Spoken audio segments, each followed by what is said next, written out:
So our next speaker is Sarah Gorry.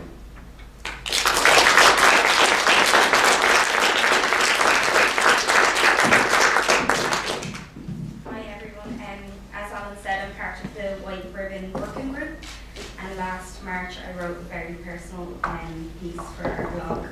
It was entitled A Letter to My Attacker. So bear with me.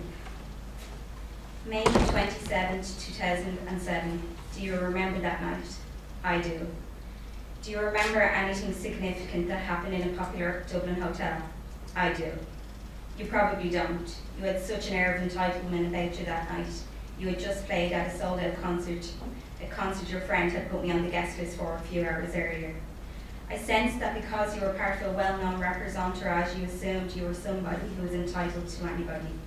You were wrong. You had no entitlement to me that night.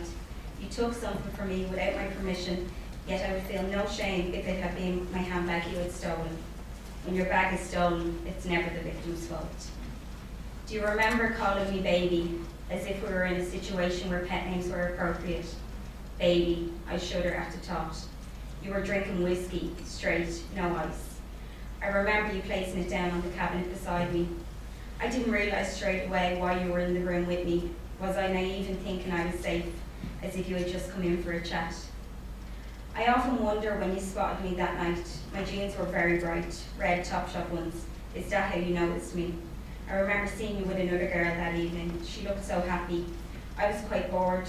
Everyone was drinking in the free bar. I was sober. I decided not to drink as I had work early the next morning. Little did I know a hangover would be the least of my worries the next day. I wonder, do you have children now? Perhaps you were already a father the night you raped me. You were so calm. Do you remember casually taking a sip of your whiskey and leaving the room?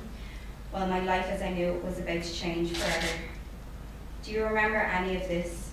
I doubt you do. In the days after, I thought not of you, but of your next victim. You were leaving for Sweden the next morning to continue with her. Is your girl in Sweden now remembering the same thing as me? Do you have a daughter? What are your fears for her? You were my worst fear.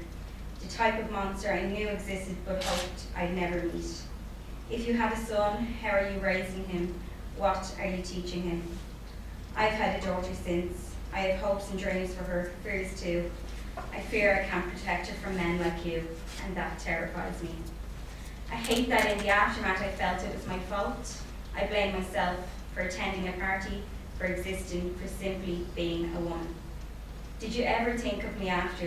You didn't seem one bit nervous. You probably knew I wouldn't report it. 80% of sexual violence cases go unreported. I know these statistics because since you committed this crime against me, I've become actively involved in groups dedicated to helping people like me. I've met men and women whose lives have been turned upside down by people like you. I found a courage in me after that night, a courage I never knew I had. I found my voice. How would you feel if this was your daughter's story? It's hard for me to imagine you have an ounce of decency in you. It's easier for me to think you aren't human, not like the rest of us. But I'm sure you love and are loved by those who don't remember or who don't know about May 27, 2007. Do you remember that night? I do.